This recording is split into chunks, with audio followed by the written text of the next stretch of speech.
लक्ष्य the goal achiever. नमस्कार साथियों, मैं हूं सुधांशु तिवारी और आशा करता हूं कि आप सभी स्वस्थ होंगे। आज मैं आप सभी के सामने लेके आया हूं बाल विकास का एक नया सेशन, संवेगात्मक विकास।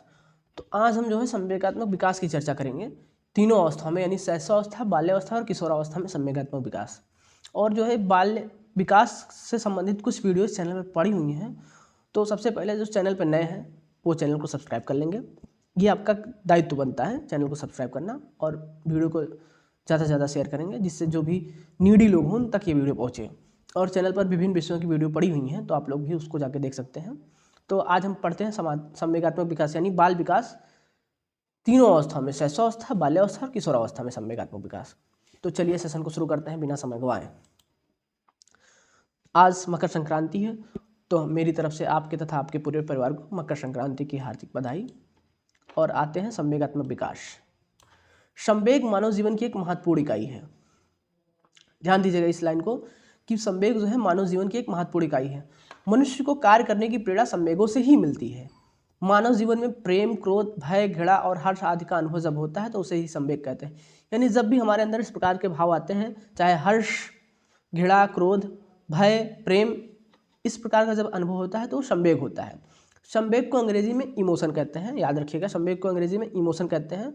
और इमोशन शब्द जो है लैटिन भाषा के इमोवेयर से बना है, और इमोशन शब्द दो शब्दों से मिलकर बना है। देखिए, ई और मोशन। ई का अर्थ है अंदर से तथा मोशन का अर्थ है गति, यानी जब कोई अंदर से गति प्रदान करता है, अंदर, यानी इस प्रकार इमोशन का अर्थ हो गया व्यक्ति के अंदर के भावों को गति प्रदान करना, वही हमारा इमोशन कहलाता है, संवेग। अब देखिए, संवेग के उत्पन्न होने पर व्यक्ति के शारीरिक मानसिक स्थिति में परिवर्तन आ जाता है। मान लीजिए आपके अंदर क्रोध वाला संवेग आ गया, ठीक है, तो क्रोध आप शारीरिक क्रिया के द्वारा प्रकट करेंगे, तो ठीक है, तो वही हो गया, शारीरिक और मानसिक स्थिति में परिवर्तन आ जाता है। संवेग की स्थिति में व्यक्ति के व्यवहार में भी परिवर्तन आ जाता है। क्रोध का एग्जाम्पल ले लेते हैं। जब से आप किसी से क्रोधित हैं और उठे हुए हैं तो आप उससे ढंग से बात नहीं करेंगे, तो आपके व्यवहार में परिवर्तन आना लाजमी है। संवेग व्यक्ति को सकारात्मक और नकारात्मक दोनों कार्य करने के लिए प्रेरित करता है। यानी संवेग जो है वो पॉजिटिव और नेगेटिव दोनों प्रकार से मोटिवेट करता है। कहने का आशय यही है। अब चलिए, सब पूरे सेशन का जो है सबसे महत्वपूर्ण टाइम आ गया परिभाषा का। अब इसमें देखिए विभिन्न मनोवैज्ञानिकों ने परिभाषाएं दी है, तो ये परिभाषाओं का सेशन जो है बहुत ही इंपॉर्टेंट होता है ये समय, तो बहुत ध्यान से देखेंगे। अब संवेग की परिभाषा, वुडवर्थ की सबसे पहले परिभाषा है। संवेग जो है व्यक्ति की उत्तेजित दशा है। संवेग व्यक्ति की आवेश में आने की स्थिति है। ये देखिए, उत्तेजित और आवेश को मैंने हाईलाइट करके रखा है, अभी आपको पता चल जाएगा क्यों। इनकी परिभाषा आपने देखा ना, वुडवर्थ की, संवेग व्यक्ति की उत्तेजित दशा है और संवेग व्यक्ति को आवेश में आने की स्थिति है। अब कंटोविज, ये भी एक प्रकार के मनोवैज्ञानिक हैं, इन्होंने भी कहा था, एक प्रकार के क्या, सच में मनोवैज्ञानिक थे। संवेग का तात्पर्य एक ऐसी भाव की अवस्था से है जिसमें कुछ शारीरिक उत्तेजना, देखिए इन्होंने भी कहा उत्तेजना, ये शब्दों को आप ध्यान रखिएगा, ये हाईलाइट कर लीजिएगा। उत्तेजना पैदा होती है और उस परिस्थिति में कुछ महत्वपूर्ण व्यवहार भी होता है, ठीक। अब स्किनर की परिभाषा देख लीजिए। शिशु का संवेगात्मक व्यवहार धीरे धीरे स्पष्ट होता रहता है। उसके व्यवहार के विकास की सामान्य दिशा भी अनिश्चित से निश्चित होती है। यानी जब बच्चा छोटा होता है तो उसका संवेग नगण्य होता है, यानी कुछ भी नहीं होता। धीरे धीरे जब उसका विकास होता रहता है तो उसका संवेग भी निश्चित से अनिश्चित से निश्चित की ओर बढ़ने लगता है। अब अगली परिभाषा है रास के अनुसार। संवेग जो है चेतना की अवस्था जिसमें शारीरिक भाव प्रकट होते हैं। वैलेंटाइन की परिभाषा ध्यान से देखिए।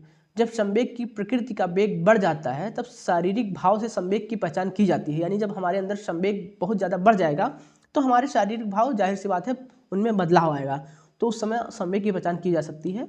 और ये है मैकडूगल। इनके अनुसार संवेग अनुभव का एक प्रकार है जिसमें शारीरिक और मानसिक स्थिति में परिवर्तन होता है।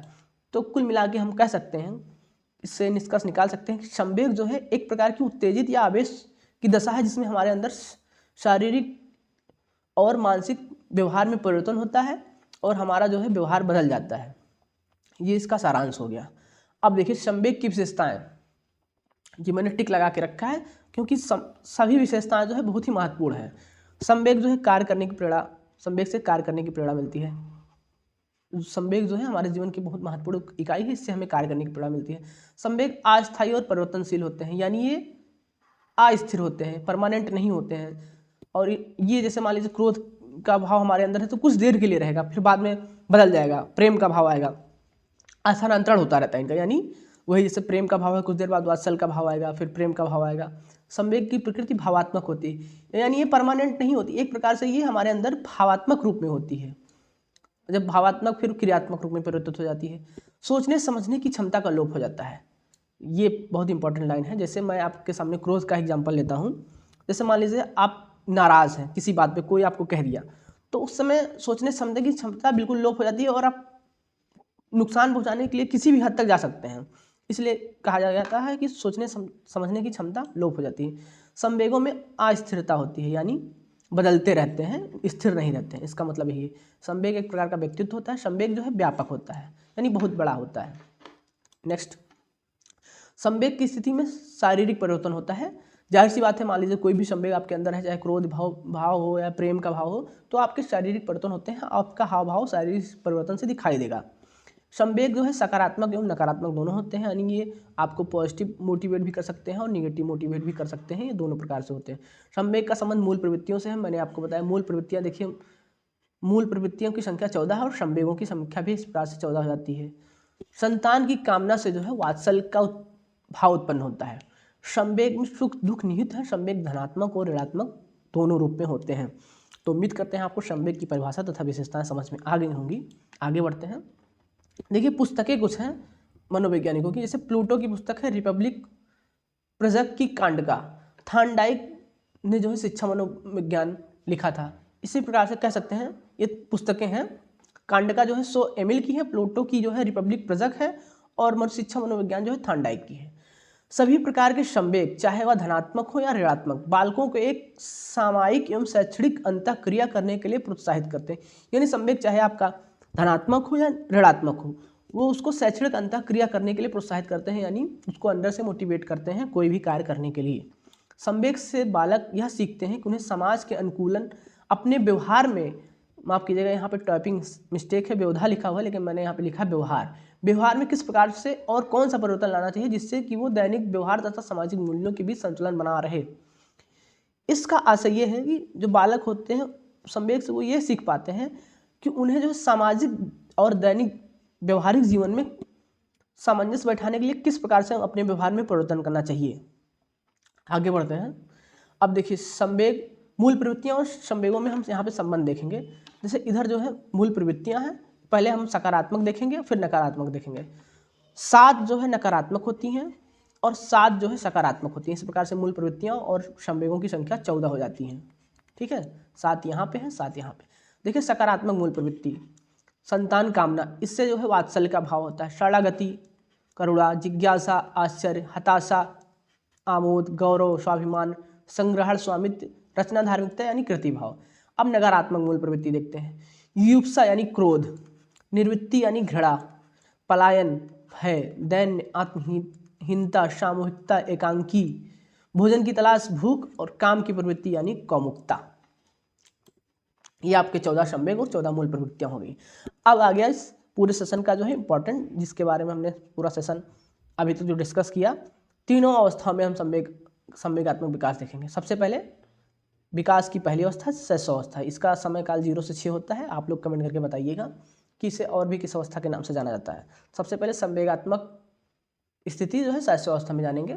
नवजात शिशु अपने संवेगों को व्यवहार के रोने में व्यक्त करता है, यानी जो नवजात शिशु होता है उसमें संवेग नगण्य होते हैं, ना के बराबर होते हैं, तो वो अपना कोई भी व्यवहार होगा वो रोने से ही प्रकट करेगा। ठीक है, जैसे उसका रोना, चिल्लाना, हाथ पैर पटकना। प्रारंभ में शिशु की संवेगात्मक स्थिति सामान्य उत्तेजना मात्र रहती है, यानी वो एक प्रकार से उत्तेजित होगा, रोएगा, चिल्लाएगा, उससे ही संवेग अपना प्रकट करता है।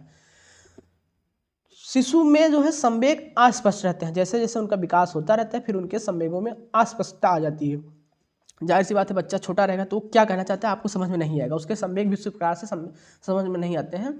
और जैसे जब बड़ा होगा तो उसके संवेगात्मक व्यवहार में स्थिरता आ जाती है। जैसे मान लीजिए शैशवावस्था 0 से 6 वर्ष की होती है, लेकिन जब बच्चा 4 वर्ष का हो जाता है तो वो खिलौनों की मांग कम कर देता है, क्योंकि उसके संवेगों में स्थिरता आ जाती है। आगे देखते हैं बाल्यावस्था में संवेगात्मक विकास, ये जो है विकास की दूसरी अवस्था होती है, याद रखेंगे। अब आप लोग कमेंट करके बताइए कि बाल्यावस्था को और किस नामों से जाना जाता है। एक मैं आपको बता देता हूँ, इसे जो है डर्टी एज यानी गंदी अवस्था कहा जाता है। बाकी जो भी अवस्थाएं हैं यानी बाल्यावस्था को जिस जिस नाम से जाना जाता है वो आप लोग कमेंट करके बताइए, क्योंकि मैं बाल्यावस्था, शैशवावस्था और किशोरावस्था का सेशन करा चुका हूँ और आप लोगों ने देखा भी है उसे। बाल्यावस्था में संवेग की तीव्रता, ध्यान देते हैं, बाल्यावस्था में संवेगात्मक विकास। बाल्यावस्था में संवेग की तीव्रता धीरे धीरे कम होने लगती है, क्योंकि बच्चा बड़ा होने लगता है तो उसके अंदर संवेगात्मक जो होती है भावनाएं वो कम होने लगती हैं। बालक नैतिक मूल्यों को सीखना प्रारंभ कर देते हैं। इस समय बालक में प्रवेश करते हैं। देखिए ये भी एक बाल्यावस्था को किस नाम से जाना जाता है, जैसे इस समय बालक विद्यालय में प्रवेश करते हैं तो इसे विद्यालय में प्रवेश की अवस्था भी कहते हैं। ध्यान देंगे यहाँ से, विद्यालय में प्रवेश अवस्था, ठीक है, जिससे उनके संवेगात्मक विकास में विद्यालयी वातावरण का प्रभाव पड़ता है। यानी जब बच्चा विद्यालय में प्रवेश करेगा तो जाहिर सी बात से विद्यालय के वातावरण का प्रभाव उस पर पड़ेगा।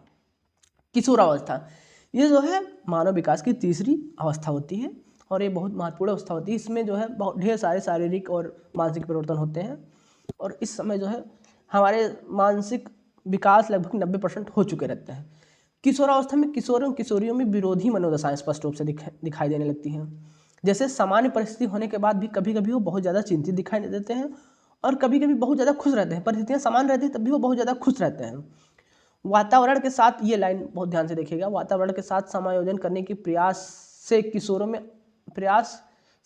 में असफलता से निराशा भाव जागृत होने लगती है। यानी जैसे मान लीजिए कोई किशोर है, वो वातावरण जो मतलब अपने दैनिक व्यवहारिक जीवन में समायोजन बिठाने की कोशिश करता है, लेकिन अगर उसमें वो असफल हो जाता है तो उसके अंदर निराशा भाव जागृत हो जाती है, जो उन्हें अपराध प्रवृत्ति की ओर ले जाती है। यानी मान लीजिए कोई भी काम आप कर रहे हैं, ठीक है, उसमें उस समय विफल हो गए तो आपके अंदर निराशा भाव जागृत होगी और फिर आप गलत रास्तों में जा सकते हैं। कहने का आशय यही है। अब देखते हैं किशोरावस्था में जो संवेगात्मक विकास को प्रभावित करने वाले कारक, ये मतलब तीनों अवस्थाओं के लिए कह सकते हैं, यानी संवेगात्मक विकास को प्रभावित करने वाले कारक। तो ये कारक हैं, ध्यान से देखिएगा। वंशानुक्रम, यानी आपके जीन मतलब खानदान भी आपका प्रभावित करता है, यानी वंशानुक्रम। वातावरण, किस वातावरण में आप रहते हैं वो भी संवेगात्मक विकास को प्रभावित करता है। स्वास्थ्य, ये शारीरिक और मानसिक दोनों स्वास्थ्य संवेगात्मक विकास को प्रभावित करता है। माता पिता का दृष्टिकोण, थकान, सामाजिक और आर्थिक स्थिति तथा विद्यालय। तो इस प्रकार से संवेगात्मक के कुल मिला के 7 कारक हैं मुख्य रूप से जो संवेगात्मक विकास को प्रभावित करते हैं। तो आज